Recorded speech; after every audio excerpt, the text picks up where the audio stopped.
I sat frozen in my chair, watching 23 years of my life get reduced to a termination notice while some 24-year-old kid smirked at me like I was obsolete hardware. The boardroom felt like a courtroom, and I was definitely the defendant. Across that polished mahogany table, Jonathan Pemberton leaned back with the casual arrogance of a man who thought innovation meant firing anyone with actual experience. My name is Vincent Hayes. I'm 49 years old, and I just watched my career get handed to a Stanford MBA who thinks cybersecurity is something you can solve with an app. Next to Jonathan sat his grandson Austin, fresh out of business school, already wearing my company badge around his neck like some kind of trophy. The kid looked more interested in updating his LinkedIn than understanding what he was about to inherit. "Your time here is done, Vincent," Jonathan said, sliding those termination papers across the table like he was dealing poker cards. 23 years is a respectable run, but TechGuard Solutions needs fresh blood.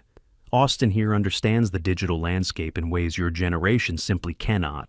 Austin nodded like he'd just cured cancer. This was the same kid who'd spent his internship last summer suggesting we put all our security protocols on the blockchain and asking why we couldn't just use AI to automatically stop all cyber attacks. I'd sat through 3 meetings where he used the phrase "disrupt the threat vector paradigm" without anyone having the courage to ask what it meant. The irony burned. 2 nights ago, I'd sent Daniel, my 20-year-old son, a text. "Can't make it to your computer science presentation tomorrow. Major security breach at the office." He'd written back, "It's okay, Dad. I understand." But I heard the disappointment in his voice when he called later. I'd spent 72 straight hours that weekend patching vulnerabilities in our government contract systems. While Austin was probably at some networking event posting inspirational quotes on social media, I was deep in code, protecting classified data for 3 federal agencies. The breach could have exposed sensitive information for half the Fortune 500 companies we secured. Now, here I was, getting shown the door by the same family that had called my work mission, critical just 2 months earlier. Jonathan straightened his tie, acting like he'd just made the smartest business decision since the invention of the internet. "Austin's going to completely modernize our security framework, bring artificial intelligence into our threat detection, implement blockchain verification systems. Real 21st century solutions." I almost laughed out loud.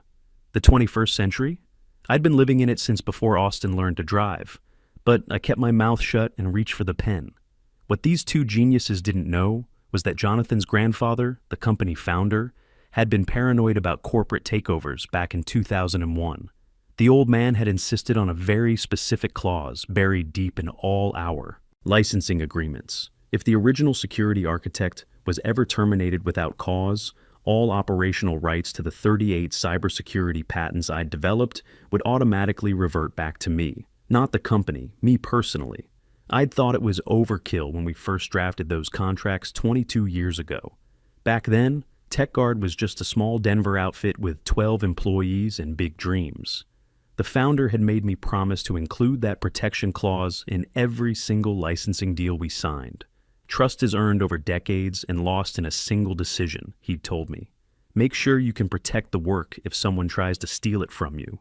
The old man had been worried about hostile takeovers from competitors. He never imagined the threat would come from his own grandson's arrogance. Over the years, that portfolio had grown to include 38 patents worth approximately $875 million, covering everything from encrypted communication protocols to automated threat response systems. These weren't just technical documents. They were the foundation of every security system we'd built for 16 international partners across 4 continents. Every major client contract, every government security clearance, every compliance certification. They all ran through licensing agreements that explicitly required my personal authorization as the original architect. It was the legal equivalent of a dead man's switch, and Jonathan had just pulled the trigger. I signed the papers without saying a word. Jonathan mistook my silence for defeat.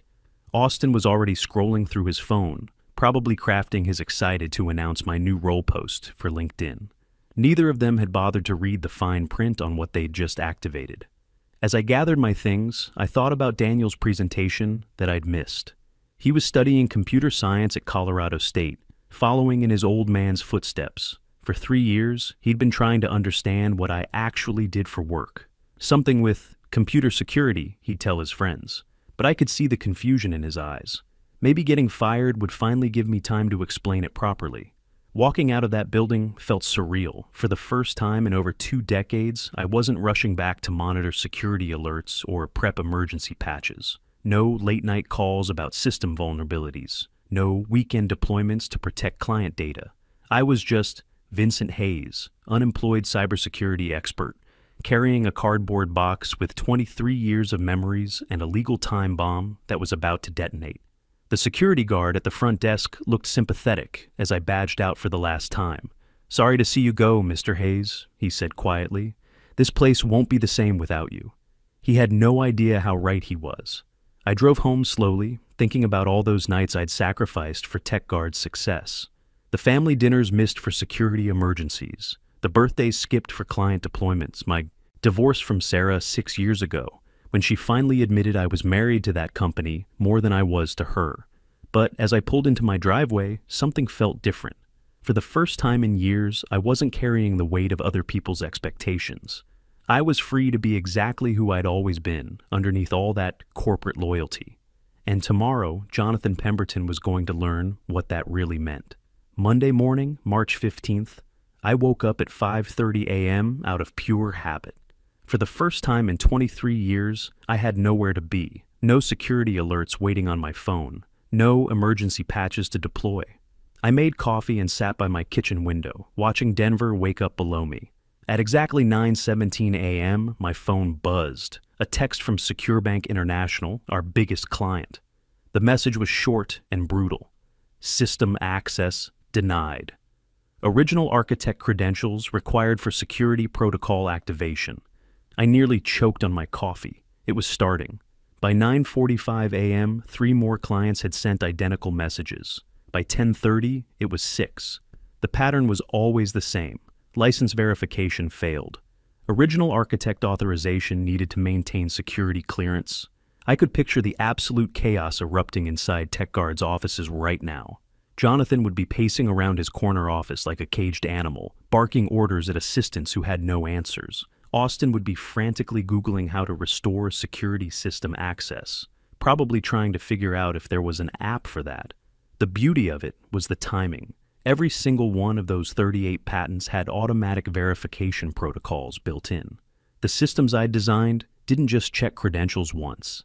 They validated authorization every Monday morning at 9:15 a.m. sharp. It was a security feature I'd implemented after a competitor tried to steal our client base in 2018. Now that same protection was working against TechGuard itself. My phone started ringing around 11 a.m. First it was Maria Santos, our head of operations. Then Jeff Patterson from the technical team. Even some clients were calling me directly, trying to understand why their secure communications had suddenly gone dark. I let them all go to voicemail. I wasn't ready to talk yet. Besides, watching the news feeds was more entertaining. The first headline appeared on TechCrunch at 11:47 a.m. Major cybersecurity firm TechGuard Solutions experiences widespread system failures. By noon, it was trending on LinkedIn and Twitter. The comments section was a bloodbath. This is what happens when you prioritize buzzwords over experience, one industry veteran posted. Cybersecurity isn't a startup game. You need people who've actually fought these battles, wrote another. Austin had posted something early that morning about exciting leadership transitions and innovative security paradigms for the digital age. The post had 847 angry comments and counting. Someone had replied with a screenshot of a major banking client's error message and the caption, "How's that innovation working out for you?" The kid had deleted the post by 12:30 p.m. Around 2 p.m., Daniel called me. "Dad, I saw the news about TechGuard. Are you okay?" "I'm fine, son. Actually, I'm better than I've been in years, but they fired you. After everything you built there." His voice carried that mix of anger and confusion that I remembered from his teenage years. Sometimes the best thing that can happen is getting fired by people who don't deserve your loyalty. I don't understand. If you built all their security systems, how can they just replace you? I smiled, even though he couldn't see it. That's exactly what they're learning right now. You can't replace 23 years of relationships with a fresh MBA and good intentions. What do you mean? Every system I built has my digital signature embedded in the licensing code. It's like a security fingerprint. Without my authorization, nothing works. I designed it that way to protect against corporate theft, but it turns out it also protects against corporate stupidity. Daniel was quiet for a moment. So you could fix this if you wanted to? I could, but I won't. Not for them. Tuesday morning brought a cascade of failures that made Monday look like a minor glitch. The secure communication channels I'd built for 3 government contractors went completely dark. Healthcare clients lost access to HIPAA-compliant data systems. Even basic network infrastructure started throwing critical errors. By 10 a.m., 14 of our 16 international partners had suspended their contracts. The messages were identical. Licensing agreement violated. Original architect approval required for continued operations. That's when Austin made his first public mistake. He scheduled an emergency press conference for 2 p.m. that afternoon. I watched it online from a coffee shop downtown, and it was painful to witness. The kid stood there in his expensive suit, sweating under the studio lights, reading from prepared notes that someone else had obviously written for him. We're experiencing some temporary integration challenges during our leadership transition, he said, his voice cracking slightly. Our team is working around the clock to resolve these minor disruptions to service. A reporter in the front row raised her hand. Mr. Pemberton, sources tell us that these minor disruptions have already cost your clients millions in downtime and potential security breaches. How do you respond to that? Austin's face went red. We're not prepared to discuss specific financial impacts at this time. Another journalist pressed harder. Isn't it true that your company's former security architect, Vincent Hayes, held critical system access that was never properly transferred during his termination? That's when Austin completely lost his composure. Vincent Hayes represented the old guard mentality that was holding this company back. His methods were outdated, his systems were legacy technology that needed to be replaced anyway. TechGuard Solutions is moving forward with innovative AI-driven solutions that don't rely on obsolete thinking from previous generations. I had to give him points for commitment. Even while his grandfather's company was burning down around him, he was still pushing the innovation over experience narrative. But calling my life's work obsolete thinking was a tactical error of epic proportions. Within hours, cybersecurity professionals across the industry were defending my reputation online. These were people who'd built their own careers using frameworks and protocols I'd developed. The tide of public opinion was turning into a tsunami, and Austin was about to get swept away. Wednesday morning, March 17th, the final domino fell. Every single one of TechGuard's remaining international partners simultaneously terminated their contracts. The messages arrived within minutes of each other, all carrying the same devastating language. Its contract voided due to licensing violation. Original architect approval required for any future operations. I was reading the news coverage over breakfast when my phone rang. Jonathan's name flashed on the screen. I let it ring 4 times before answering, just to let him sweat a little. Vincent. His voice was strained, almost pleading. We need to talk. Face to face. Do we, Jonathan? You know we do. This situation is spiraling completely out of control.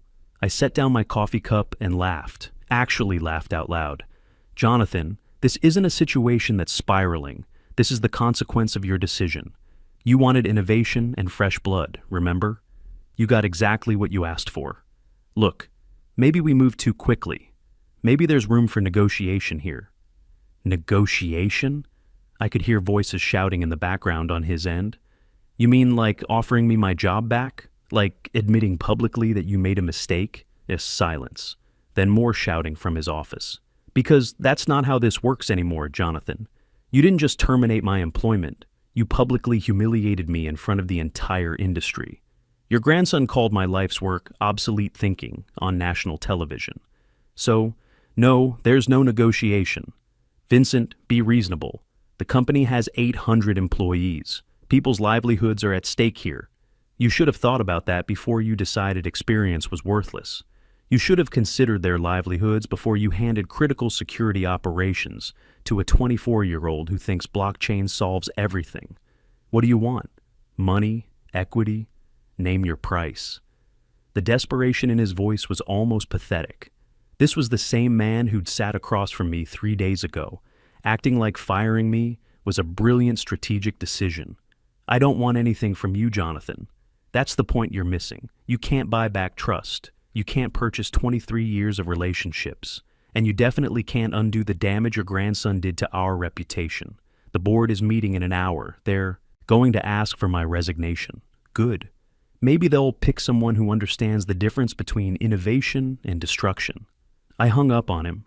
The stock market opened that morning, with TechGuard Solutions down 52% in pre-market trading. By lunch, it had dropped another 15%. Financial news networks were running continuous coverage with headlines like "Security Giant Collapses," "After Leadership Blunder," and "When Nepotism Meets Cybersecurity," a cautionary tale. The most damaging coverage came from Industry Security Weekly, a trade publication that had featured me on their cover twice in the past 5 years. Their article was brutal. Vincent Hayes spent over 2 decades building TechGuard Solutions into the most trusted name in enterprise cybersecurity. His protocols protect everything from major banking networks to federal agency communications. Yesterday, the company's new leadership called his methods obsolete. Today, they're begging him to come back as their entire client base abandons ship. This is what happens when buzzwords replace expertise. By 2 p.m., Yerusian Bring Back Vincent was trending on LinkedIn. Cybersecurity professionals from around the world were sharing stories about working with me, defending the systems I'd built, and absolutely destroying Austin's reputation in the process. One post that went viral came from Sarah Martinez, a security director at Microsoft. I've worked with Vincent Hayes on 3 major security audits. His obsolete methods have prevented more data breaches than Austin Pemberton has probably even heard of. This is ageism disguised as innovation, and it's going to cost people their jobs. Another from James Rodriguez, who'd worked under me for 5 years before starting his own firm. Vincent Hayes taught me everything I know about cybersecurity. Calling his work legacy technology is like calling gravity an outdated concept. Some things don't need to be disrupted. They need to be respected. Austin tried to respond to the growing criticism with another LinkedIn post that afternoon. It was a masterpiece of corporate speak and personal destruction. I appreciate the feedback from industry veterans about our recent transition. However, TechGuard Solutions remains committed to next-generation security solutions that leverage artificial intelligence, machine learning, and blockchain verification protocols to create a more robust defensive posture against emerging threats. We respect the contributions of previous leadership while embracing the innovative methodologies that modern cybersecurity demands. The post got 1,247 comments, and they were all negative. IT professionals were posting screenshots of system failures, clients were publicly announcing contract cancellations, and former TechGuard employees were sharing stories about my mentorship and leadership. The final nail in Austin's coffin came from an unexpected source, his own Stanford Business School. Professor Jennifer Walsh, who'd taught his strategic management course, posted a response that destroyed him. Mr. Pemberton seems to have confused confidence with competence. Strategic management isn't about replacing proven systems with trendy alternatives. It's about understanding what works and why it works before attempting any changes. This appears to be a lesson he missed during his time in our program. Even his alma mater was throwing him under the bus. Thursday brought the board's emergency meeting. I didn't need inside information to know what was happening. The writing was on every financial website in America. TechGuard Solutions was hemorrhaging money, clients, and credibility at a rate that would make .com crash survivors nervous. The announcement came at 4:17 p.m. TechGuard Solutions announces leadership transition effective immediately. Jonathan Pemberton has resigned as CEO. Austin Pemberton has been reassigned to special projects pending further review. In corporate language, special projects meant they were hoping he'd quit so they wouldn't have to fire the founder's great-grandson outright. That evening, Daniel called me again. "Dad, I've been reading about what happened. I had no idea how important your work was, how much you were protecting. It's just what I do, son. What I've always done. No, it's more than that. I was reading some of those LinkedIn posts from people you worked with. They're calling you a legend. One guy said you saved his company from a ransomware attack that could have destroyed them. I felt something shift in my chest. For 23 years, I'd been so focused on the technical details, the code, the protocols, the system architecture, that I'd forgotten about the human element. I wasn't just managing servers and firewalls, I was protecting people's businesses, their employees' jobs, their customers' data. I think I'm finally starting to understand what you actually do, Daniel continued. You're not just working with computers, you're protecting people. That conversation meant more to me than any LinkedIn post or news article. My son was beginning to see me not as the dad who missed his presentations for work, but as someone whose work actually mattered. The irony was perfect. Austin had called my methods obsolete, but it turned out that protecting people never goes out of style. Friday, March 19th, brought an unexpected phone call that changed everything. I was in my garage, sorting through boxes of old technical manuals, when an unknown number from Washington, D.C. appeared on my screen. Mr. Hayes, this is Director Catherine Morrison from the National Cybersecurity Alliance. We'd like to discuss a proposition with you. The National Cybersecurity Alliance was a consortium of Fortune 500 companies and government agencies focused on protecting America's digital infrastructure. I'd worked with them peripherally over the years, but they'd never called me directly. We've been following the situation with TechGuard Solutions, Director Morrison continued. Frankly, we're appalled by how you were treated. More importantly, we're impressed by the elegance of your security architecture. When their systems failed, it demonstrated just how critical your expertise really is. She paused. We'd like to offer you a position as Senior Director of Global Security Architecture. You'd be coordinating threat response across 23 countries, working with an annual budget of $2.8 billion, and leading a team of the most talented cybersecurity professionals in the world. I set down the box I was holding. I'm listening. The salary is $340,000 base, plus performance bonuses that typically add another 40%. Full benefits, stock options, and the kind of resources you've never had access to before. Most importantly, you'd be working with people who understand the value of experience. The number was staggering. TechGuard had been paying me $185,000 after 23 years of service. This was almost double that, plus bonuses. There's one more thing, she added. We've been monitoring the cybersecurity job market since your termination. 17 major firms have contacted us asking for your contact information. Word travels fast in our industry, Mr. Hayes. Everyone knows what TechGuard lost when they let you go. I accepted the offer that afternoon. 2 weeks later, I was sitting in a corner office on the 31st floor of a gleaming building in the downtown Denver, looking out over the city I'd protected for more than 2 decades. My nameplate read, Vincent Hayes, Senior Director of Global Security Architecture. The irony wasn't lost on me. Getting fired had launched me into the most prestigious position of my career. My first day, I received a congratulatory email from Maria Santos, TechGuard's former head of operations. She'd left the company the day after Jonathan's resignation. Heard about your new position. Well deserved. P.S. Austin lasted exactly 9 days in special projects before they quietly asked him to resign. He's back at his parents' house, posting motivational quotes on Instagram. The email made me smile, but it also made me think about second chances. Mine had come through vindication and industry recognition. Austin's would have to come through humility and actual learning, assuming he was capable of either. That weekend, Daniel drove down from Fort Collins to visit my new office. He walked around slowly, reading the framed certifications on my walls, the thank you letters from federal agencies, the awards from cybersecurity conferences where I'd been a keynote speaker. Dad, he said finally, picking up a plaque from the Department of Homeland Security.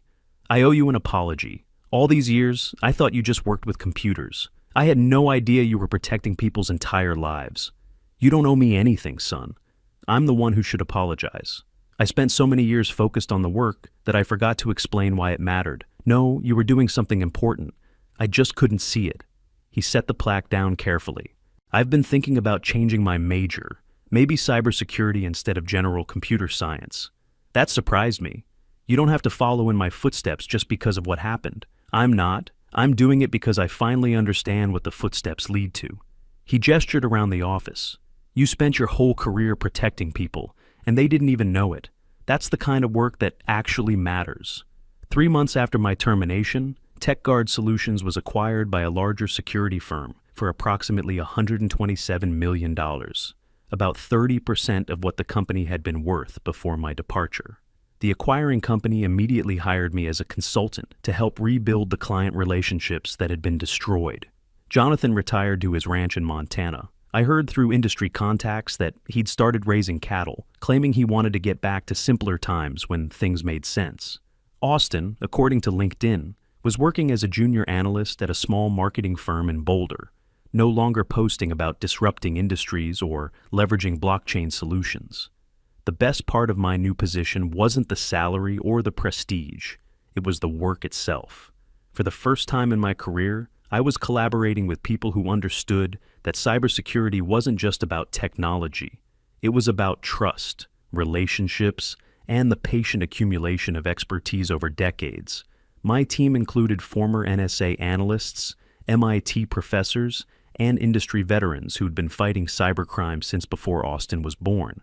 When we met around conference tables, nobody questioned my methods or suggested we needed to disrupt our approach. They respected what worked and built on it intelligently. 6 months into the job, I received an unexpected email from Sarah, my ex-wife. Saw your interview in Fortune magazine. I'm proud of you, Vincent. Not just for the new position, but for how you handled everything with grace. Daniel talks about you differently now. He finally sees what I always saw, that you weren't just working late for the sake of working. You were protecting people. Her words meant more than any professional recognition I'd received. Looking back now, I realize that Jonathan and Austin did me the greatest favor of my professional life. They freed me from a company that had stopped deserving my loyalty. They forced me to remember that my value wasn't tied to their recognition. It was embedded in the work itself. The clause that old founder had insisted on including in our contracts wasn't just about protecting the company from hostile takeovers. It was about protecting the work from people who couldn't appreciate its value. In the end, Austin learned something they don't teach in business school. You can't replace experience with enthusiasm. You can't substitute expertise with innovation buzzwords. And you definitely can't build trust with PowerPoint presentations and LinkedIn posts. Sometimes the best revenge isn't getting even, it's getting better. I got both. The security systems I built still protect millions of people every day. The difference is, now I'm building them for organizations that understand what protection actually means. And when I go home each night, I know that my son finally understands it too. That's worth more than any stock price or severance package Jonathan could have offered.